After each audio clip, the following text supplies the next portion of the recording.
Hey, what's going on, guys? Welcome back. This is Duplex Built to Rent. Man, I'm excited to give you guys some updates on this Runnels project that we're doing here. We're going to be talking about the three phases of framing. When you're building your own duplex, I want you guys to think of it in these three phases because it's going to help you understand ordering material and how that whole process works. So let's get right into it here real quick. All right, why it matters. Let me make myself a little bit small here. Boom. All right, here we go. It matters because you want to schedule material. You don't want to schedule the material too late because then the guys don't have any material to work.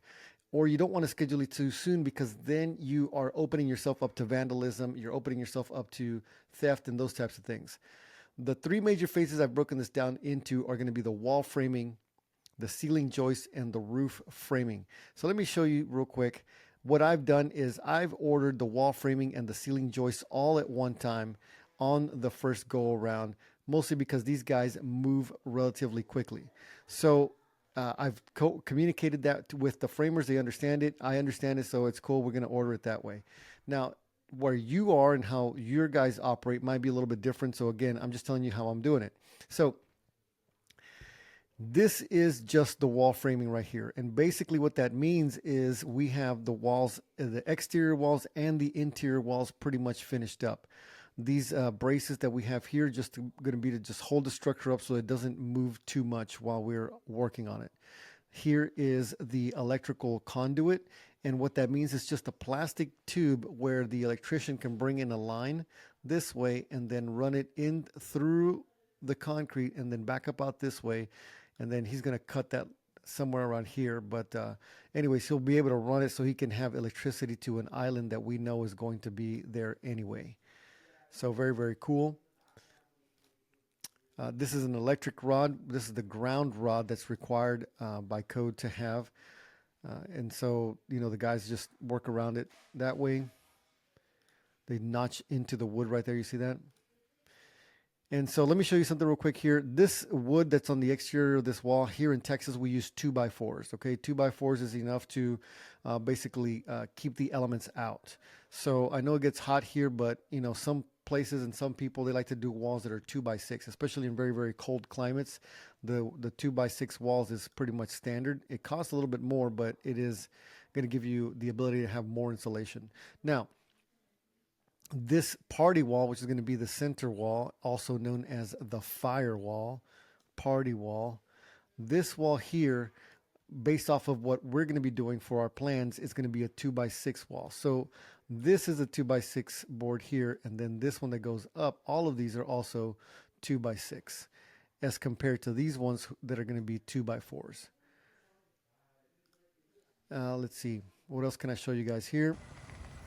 Let me back up this real quick. I'm going to shift over real quick because this video thing is a little bit challenging.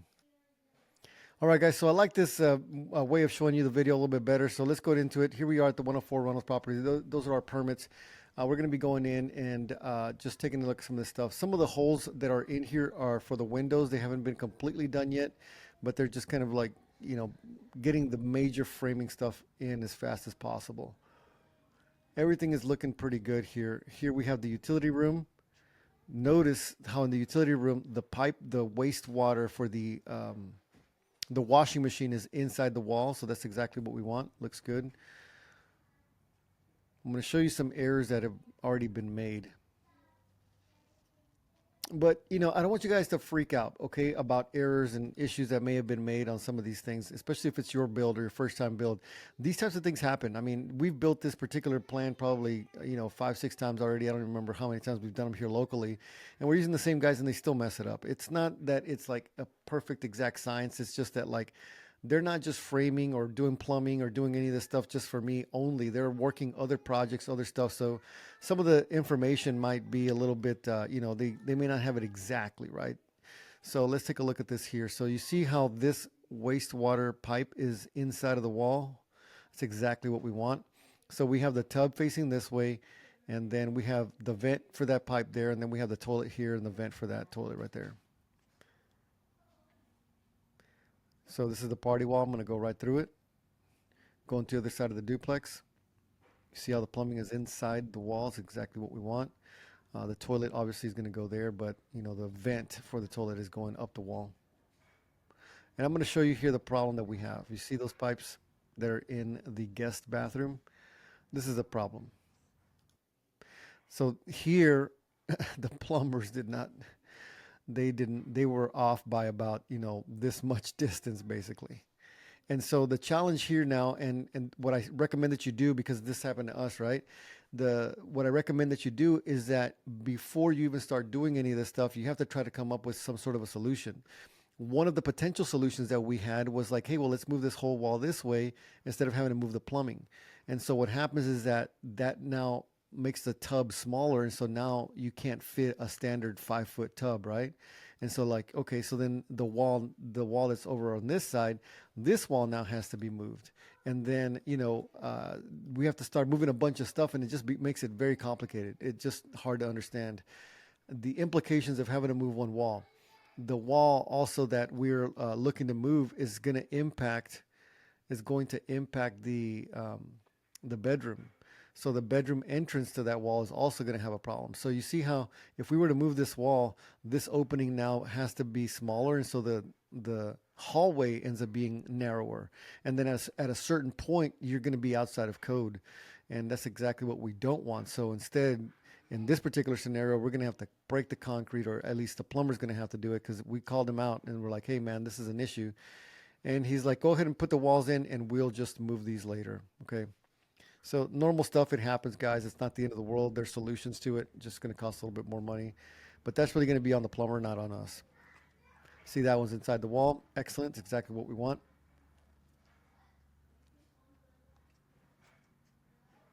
And then we have the other sink for the bathroom. I'm sorry, for the kitchen. It's going to be going right there.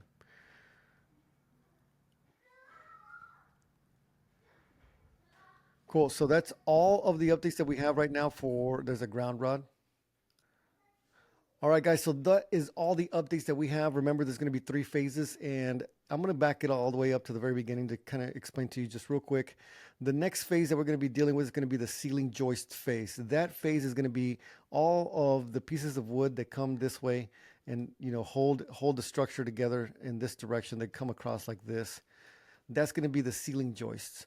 After the ceiling joists, we're going to end up doing all of the roof framing. And the roof framing is just basically going to be all of the stuff that goes on top here. So it's going to give it the shape here that it needs to have, right? We're going to have pieces of wood that's going to be sticking out over the side, and you'll be able to see all of this here like this. And that'll be the third phase for just the framing. Now, after that, we have to move on to another phase, which is going to be the siding phase, the windows, and all the other stuff. But that's completely different, okay? This is just the framing. And the guys who end up doing the rest of the stuff is also the framers. But just for ease of understanding, the only material that we've ordered right now is all of this wall framing and then the ceiling joists. And the ceiling joists are just basically the pieces of wood that go in the ceiling where you can attach the sheetrock to, and you give it structure and stability for the top of the structure, the ceiling portion. All right, guys, that's all I got for you today, man. Thanks so much for watching. And the last thing I'll say is going to be here at the very, very end. Listen, guys, if you haven't joined my school community, please do so. There is the address for you guys to learn about build to rent. That's exactly what we're doing. We're building to rent duplexes. And if you want to take a free masterclass with me, I went ahead and pushed the timeline out to August, but I'm going to be doing another free masterclass where I'm going to go into a lot more detail about how to build your own ground up duplexes, how the numbers work, how we fund some of these projects, what are the 3 phases that we use to basically go through the entire process for planning, building, and exiting. And basically all we do there, man, is just kind of explain to you a little bit more in depth about how the entire process works of building to rent duplexes. That's all I got for you guys today. Thanks so much for watching. I'll talk to you soon.